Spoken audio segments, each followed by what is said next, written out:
میرے پیارے دوستوں اور ساتھیوں، حضور صلی اللہ تعالی علیہ وسلم فرماتے ہیں کہ کچھ نمازیں جو ہیں وہ منہ پر مار کر پھینک دی جائیں گی۔ جیسے رکوع سے کھڑا ہونا ہے تو ایک بار اتنا کھڑا ہونا ہے اس وقت کہ ایک دفعہ سبحان اللہ کہہ سکیں، اور رکوع سے اگر سیدھا سجدے میں چلے گئے تو نماز نہیں ہوگی، یا رکوع سے کھڑے ہوئے سیدھا چلے گئے سجدے میں، نماز فاسد ہو جائے گی۔ اور ایک سجدہ کرنے کے بعد پھر بیٹھنا ہے اتنا کہ سبحان اللہ ایک دفعہ کہہ سکیں، یہ نہیں ہے کہ پورا بیٹھے ہی نہیں پھر سجدے میں چلے گئے، نماز فاسد ہو جائے گی۔ بہت سے لوگ اس حقیقت کو مانتے نہیں ہیں۔ اللہ تبارک تعالیٰ جیسی عبادت چاہتے ہیں ویسا ہم نہیں کر سکتے۔ حضور صلی اللہ تعالی علیہ وسلم ہر نماز ختم ہونے کے بعد 3 بار استغفر اللہ فرماتے تھے، 3 بار، اے اللہ معاف فرما دیجئے، اے اللہ معاف فرما دیجئے، اے اللہ معاف فرما دیجئے۔ حضرت والا دامت برکاتہم فرماتے ہیں کہ بھائی حضور صلی اللہ تعالی وسلم تو معصوم ہیں، انبیاء کے سردار ہیں، نماز جیسی عبادت ہے، پھر استغفار کس چیز کا؟ استغفار اس چیز کا کہ اے اللہ جتنا آپ کا حق ہونا چاہیے اتنا حق نبی سے بھی ادا نہیں ہو سکا۔ نماز ورزش نہیں ہے، یہ اللہ کے سامنے کھڑا ہونا ہے۔ وضو کے بارے میں بہت سے لوگ انگلیوں کا خلال نہیں کرتے، ہر یہاں سے شروع کرنا ہے، انگلی کا خلال کرنا ہے۔ حضور صلی اللہ تعالی وسلم فرماتے ہیں جو انگلی کا خلال نہیں کرتا قیامت کے دن دوزخ کی آگ خلال کرے گی اس کو۔ اصل میں جو دین کو مذاق سمجھے گا یا سر پر بوجھ سمجھے گا تو اس نے بوجھ اتار دیا، لیکن اللہ کے جو عاشق ہوتے ہیں وہ عبادت کرنے کے بعد اللہ سے معافی مانگتے ہیں کہ اللہ معاف فرما دیجئے، آپ کے مزاج کے مطابق، آپ کے حق کے مطابق مجھ سے عبادت نہیں ہو سکی۔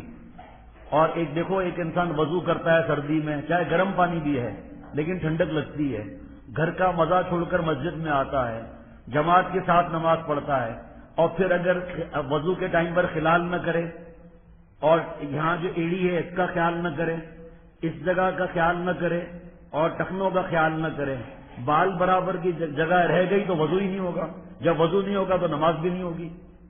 اگر سمجھایا جائے تو کہتے ہیں انما الاعمال بالنیات، ہماری نیت جو ہے وہ صحیح وضو کرنے کی ہے، ہماری نیت صحیح نماز پڑھنے کی ہے، اس لیے تم کیوں بولتے ہو؟ بولا تو اس کو جاتا ہے جو میرے دوستوں اور ساتھیوں ہدایت لینے کے لیے تیار بھی ہو، جس کو فکر بھی ہو کہ میں کیا کر رہا ہوں۔ بھائی کون ٹی وی VCR چھوڑتا ہے؟ کون میرے دوستوں اور ساتھیوں گھر کا مزہ چھوڑتا ہے؟ کون گھر کی گرمی چھوڑ کر مسجد میں آتا ہے ٹھنڈک میں؟ وہی جس کے دل میں اللہ کی چوٹ لگی ہے۔ اب نماز بھی پڑھیں اور جلدی جلدی جلدی جلدی کریں۔ اول صف کا جتنا ثواب ہے اگر معلوم ہو جائے تو عارف باللہ حضرت مولانا شاہ حکیم محمد اختر صاحب دامت برکاتہم فرماتے ہیں جھگڑے ہو جائیں پہلی صف کے لیے، اتنا ثواب ہے۔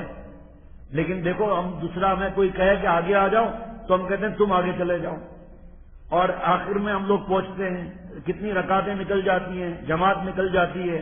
لیکن دنیا کے معاملے میں اگر کارنر کا پلاٹ مل رہا ہو تو یہ دنیا کا کارنر کا پلاٹ تو یہیں رہ جائے گا، لیکن پہلی صف کا جو کارنر کا پلاٹ ملے گا جنت میں، وہ قبر میں بھی ساتھ ہے، وہاں بھی ساتھ ہے۔ اللہ فرماتے ہیں ما عندکم ینفد وما عند اللہ باق، جو تمہارے پاس ہے ختم ہو جائے گا، اللہ ہمیشہ سے ہمیشہ رہیں گے۔ اگر ہم چاہتے ہیں کہ ہمارا مال، ہماری جوانی، ہماری سانسیں، ہماری حرکتیں، ہماری ادائیں سب ہمیشہ ہمیشہ محفوظ ہو جائیں تو ان اداؤں کو، ان جوانیوں کو اللہ پر فدا کر دیں گے، تو اللہ چونکہ ہمیشہ باقی ہے اس لیے اللہ ان کو سب چیز کو باقی رکھیں گے۔ ہماری نمازیں کیسی ہیں؟ ہم نماز میں جو پڑھتے ہیں سورہ فاتحہ اور جو سورت پڑھتے ہیں وہ کسی قاری صاحب کو سنوائی؟ اس میں کتنی غلطیاں ہیں۔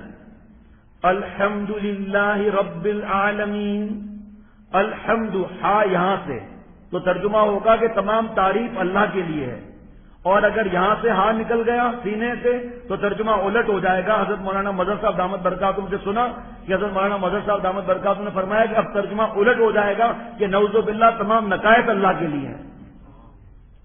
لیکن ہم اپنا قرآن پاک صحیح نہیں کرتے، فکر نہیں ہوتی۔ میں عرض جیسے بیان شروع ہوا تو میں نے کیا عرض کیا تھا کہ نماز ہماری کیسی ہے؟ کسی مولانا سے نماز سیکھی؟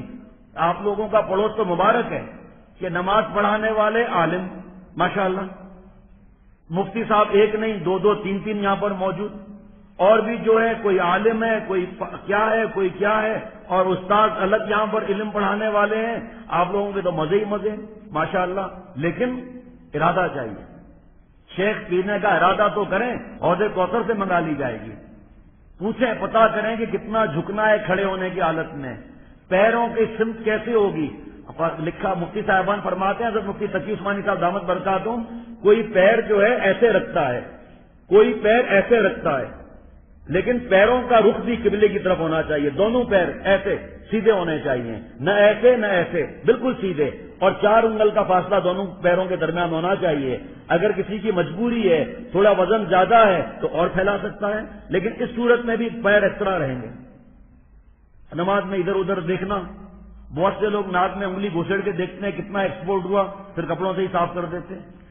اور کچھ لوگ ایسے نماز میں بیٹھتے ہیں کہ لگتا ہے کہ نماز میں ہے ہی نہیں، کبھی داڑھی کو ایسے کر رہے ہیں، بہت سے لوگ مونچھوں کو تاؤ دیتے ہیں جیسے اللہ کو مونچھیں دکھا رہے ہیں، فرشتوں کو کیا تڑی لگا رہے ہیں پتہ نہیں کیا ہے، ایسے ایسے کر، بلکہ دونوں ہاتھوں سے، اور نماز ہی چلی گئی۔ اور بہت سے نوجوانوں کو دیکھا دونوں ہاتھوں سے یہ ایسے ایسے مسجد میں بال سیٹ کر رہے ہیں اور پھونک مار کے بال بھی اڑا رہے ہیں اپنے۔